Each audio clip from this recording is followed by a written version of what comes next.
নমস্কার বন্ধুরা, বাংলার বাগানে আপনাদেরকে স্বাগত। আপনারা সবাই নিশ্চয়ই ভালো আছেন। আর গাছকে ভালো রাখার জন্য আপনাদেরকেও ভালো থাকতে হবে। দেখেন, আপনাদের সবার প্রিয় বাংলার বাগানে এই হলুদ রঙের ফুলটি আজ ফুটেছে।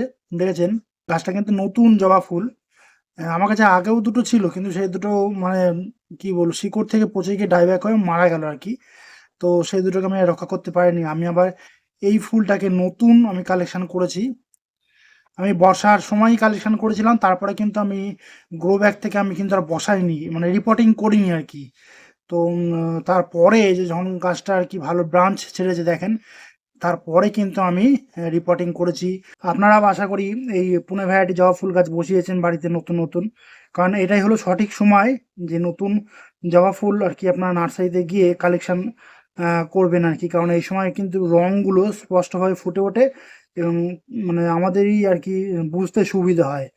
এবং দেখেন এই যে ফুলের পাশে কিন্তু কুঁড়িয়ে ধরা রয়েছে এবং আরও সব কুঁড়ি রয়েছে, দেখেন এখানে কুঁড়ি রয়েছে। তো গাছটাকে আমি এবার চেষ্টা করব সঠিকভাবে পরিচর্যা করার, যাতে ভালো ফুল পাওয়া যায় এবং গাছটিকেও খুব দ্রুত ঝাঁকড়া করা যায়। টাইটেল আর থাম্বনেল দেখে আপনারা নিশ্চয়ই বুঝতে পেরেছেন যে আমি আজ আপনাদের সঙ্গে কী বিষয় নিয়ে আলোচনা করতে চলেছি। তো তাহলে চলুন সে আলোচনার বিষয়ের দিকে তাহলে যাওয়া যাক।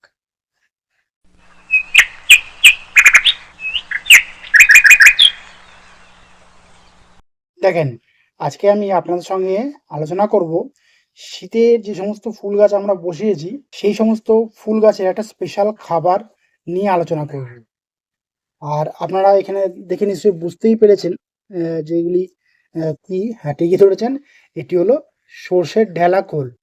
দেখেছেন, এই দেখেন, একটা ঢিল ঢিল মতো আছে বলে এটা সর্ষের ঢেলা খোল বলা হয়। আর এই খাবারটা কিন্তু দিলেই গাছে কিন্তু অতি দ্রুত বৃদ্ধি চলে আসবে। মানে এত দ্রুত বৃদ্ধি পাবে যে আপনি নিজেও ভাবতে পারবেন না।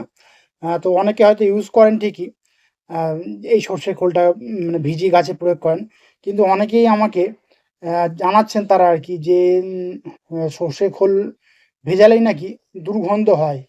কিন্তু আমি আপনাদেরকে দেখাবো যে কিভাবে সর্ষে খোল ভেজাবেন আপনারা, দিয়ে খাবারটা তৈরি করবেন, তাহলে কোনো দুর্গন্ধ আসবে না, খাবারটাও গাছ খুব ভালোভাবে নিতে পারবে এবং গাছের বৃদ্ধিও কিন্তু দ্রুত আসবে।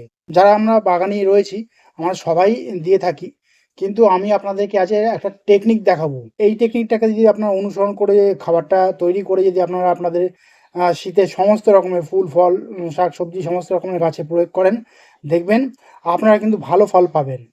আপনারাও সম্পূর্ণ ভিডিওটি দেখুন, তাহলে আপনারাও সমস্ত কিছু কিন্তু ডিটেলসে জানতে পারবেন। স্কিপ করবেন না ভিডিওটাকে, সম্পূর্ণ ভিডিওটি মনোযোগ সহকারে দেখার অনুরোধ রইল। তো এই যে এই সর্ষের খোল আপনারা কোথা থেকে সংগ্রহ করবেন, প্রথমেই বলি আপনারা সব সময় চেষ্টা করবেন আপনাদের বাড়ির কাছে যে সমস্ত সর্ষের তেলের ঘানি আছে সেই ঘানি থেকে কিন্তু এই সর্ষের খোলটা কালেকশন করার চেষ্টা করবেন, তাহলে দেখবেন আপনারা নিজেরাই কিন্তু ঠকবেন না। আর আপনারা তো জানেন যে বিভিন্ন নার্সারিতে এবং বিভিন্ন মুদিখানা দোকানেও রাখে, সেখান থেকে যদি সংগ্রহ করেন তাহলে যদি ঢেলা ঢেলা থাকে এরকম, তাহলে কিন্তু আপনারা ঠকবেন না এরকম ঢেলা ঢেলা থাকলে। আর যদি দেখেন যে গুঁড়ো পাউডার রয়েছে, মানে সর্ষে খোলে একদম পুরো গুঁড়ো, তাহলে আপনারা দেখে শুনে বুঝে নিয়ে কিন্তু ওই সর্ষের খোল সংগ্রহ করবেন।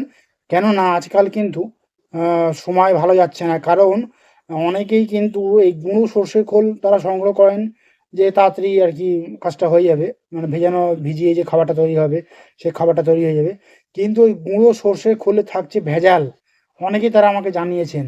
তো সেই জন্য বলবো এরকম আপনারা তেলের ঘানি থেকে আর কি এরকম ঢেলা ঢেলা সর্ষের খোল আপনারা সংগ্রহ করবেন, তাহলে দেখবেন আপনার নিজেরাই ঠকবেন না। দাম এটা মোটামুটি আপনাদের বিভিন্ন জায়গায় বিভিন্ন রকম হতে পারে। আমি 30 টাকা দিয়ে আমি মানে পার কেজি আর কি কিনেছি। তো আমি 5 কেজি মতো কিনি এই শীতের মরশুমের আগেই, এবং সারা শীতভর আমার ভালোভাবে চলে যায়। তো আপনারাও আপনাদের বাড়ির কাছে যে সমস্ত তেলের ঘানি রয়েছে সেখান থেকে সংগ্রহ করতে পারেন। নার্সারি এবং মুদিখানার দোকান থেকে যখন কিনবেন একটু সাবধানে সতর্কভাবে আপনারা কিনবেন, দামটা কিন্তু ঠিক করে নেবেন, কারণ অনেকে আবার দাম বেশি নেয় আজকাল। তো এখানে প্রায় আমি 50 গ্রাম মতো সর্ষের খোল নিয়েছি। এবং দেখুন এইটা কি বলুন তো, এটা আপনারা নিশ্চয়ই হয়তো অনেকে চিনতে পেরে গেছেন, অনেকে হয়তো বুঝতে পারেননি। এটা হলো আমরা যে ভাত খাই সেই ভাতের ফ্যান বা মারও আপনারা বলতে পারেন। ফ্যানটা আমি গতকালকে রেখেছিলাম। তো এখানে আমি 500 ml ফ্যান আমি নিয়েছি, আর এখানে নিয়েছি আমি 50 গ্রাম ঢেলা খোল। তো এবারে করব কি, তো এবার আমি নিয়েছি একটা মাটির জালা। আপনারা মাটি কলসি ইউজ করতে পারেন, কোনো অসুবিধা নেই। তবে আমি বলবো সবসময় এই খাবার তৈরি করার ক্ষেত্রে মাটির এরকম কোনো পাত্র নিলে সব থেকে বেস্ট হয়। আপনারা যদি মাটির এরকম কোনো পাত্র না পান, আপনারা প্লাস্টিকে কোনো যে কি বলবো রঙের বড় বড় যে ডিব্বাগুলো হয় 5 লিটারে বা 10 লিটারে, সেটাও কেউ ইউজ করতে পারেন। তবে হ্যাঁ, এক্ষেত্রে একটা কথা কিন্তু আপনারা মাথায় রাখবেন, কোনো মেটাল কোনো পাত্র কিন্তু আপনারা নেবেন না। অনেকে দেখি অ্যালুমিনিয়ামের পাত্র নিয়ে তাতেই খোল ভিজিয়ে দেয়, দিয়ে সে খাবারটা তৈরি করে। কিন্তু ওই মেটাল কোনো পাত্র কিন্তু আপনারা নেবেন না। এতে হবে কি, আমরা যে ভাতের ফ্যানটা দিচ্ছি, যে মেটাল যে আপনার পাত্র নিচ্ছেন ওর সঙ্গে কিন্তু ভাতের ফ্যানটা খোলটা আর কি মিশিয়ে একটা কোনো কি বলবো রাসায়নিক বিক্রিয়া করে খাবারটাকে একটু অন্যরকম ভাবে তৈরি করে দিতে পারে। তো আমি বলবো এরকম মাটির কোনো পাত্র বা ঝালা সব থেকে ভালো। দিয়ে এবার করবেন কি, আপনারা যে আমি বলেছিলাম 50 গ্রাম খোল নিয়েছি আমি, এই খোলটাকে এরকম ঢেলে দেবেন। দেখেছেন আমি ঢেলে দিলাম। এবার আমি যে 500 ml ভাতের ফ্যানটা নিয়েছিলাম সেটাও কিন্তু আমি এখানে ঢেলে দেবো। দেখেছেন আমি কিন্তু পুরো 500 ml ভাতের ফ্যান এবং 50 গ্রাম খোল আর কি পুরো এই পাত্রের মধ্যে ঢেলে দিলাম। আপনারা নিশ্চয়ই দেখতে পাচ্ছেন। দিয়ে এরকম একটু কাঠি দিয়ে একটা কাঠের এরকম কোনো ডান্ডা নেবেন, নিয়ে আপনারা এরকম একটু মিশিয়ে দেবেন, ভালোভাবে মিক্সড করে দেবেন আর কি, যার ফলে সহজেই আর কি মিশে যায়। এইভাবে একটু নাড়িয়ে চাড়িয়ে দেবেন, ব্যাস দেওয়া হয়ে গেল। তো অনেকে আমাকে জানিয়েছেন যে তারা যখন বাড়িতে জলের সঙ্গে মিশিয়ে খোল ভেজান তখন নাকি দুর্গন্ধ হয়। আপনারা জলের সঙ্গে মেশাবেন না, আপনারা এরকম ভাতের ফ্যান নেবেন, নিয়ে আপনারা খোল ভেজানো জলটা তৈরি করুন, দেখবেন কোনো দুর্গন্ধ আসবে না। তো এবারে আমি করব কি, এটা কিছু ঢাকা দিতে হবে। তো তা নাহলে কিন্তু বিভিন্ন মাছি পোকামাকড়ের উপদ্রব হতে পারে।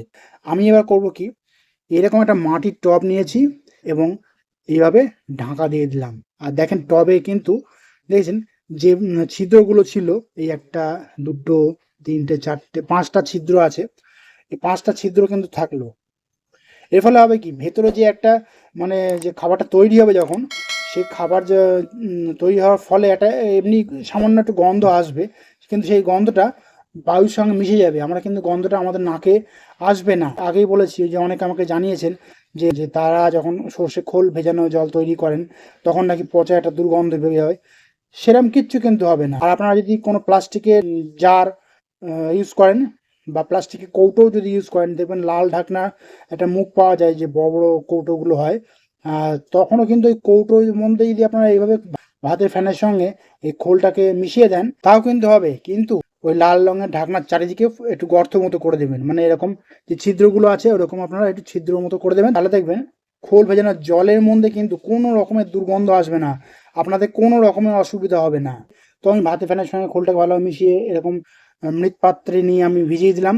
এবার আপনারা কেমন জায়গায় রাখবেন এই মৃৎ পাত্রটাকে, আপনারা একটু ছায়াযুক্ত জায়গায় রাখবেন, কখনো যেন ডাইরেক্ট সূর্যালোকটা না পড়ে এই মৃৎ পাত্রের মানে গায়ে, সেরকম জায়গায় রাখবেন, অর্থাৎ একটু ছায়াযুক্ত জায়গায় রাখবেন।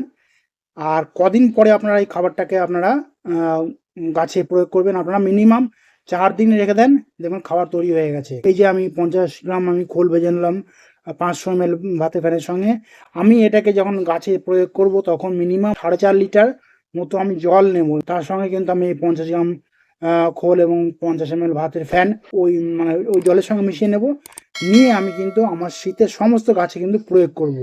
তাহলে গাছ কিন্তু একটু ভালোভাবে নিতে পারবে।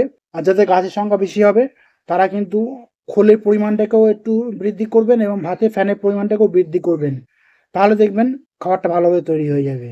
আর এই সময় কিন্তু এই খাবারটা শীতের যত রকমের গাছ রয়েছে, ফুল ফল শাকসবজি সমস্ত গাছেই কিন্তু আপনারা দিতে পারেন।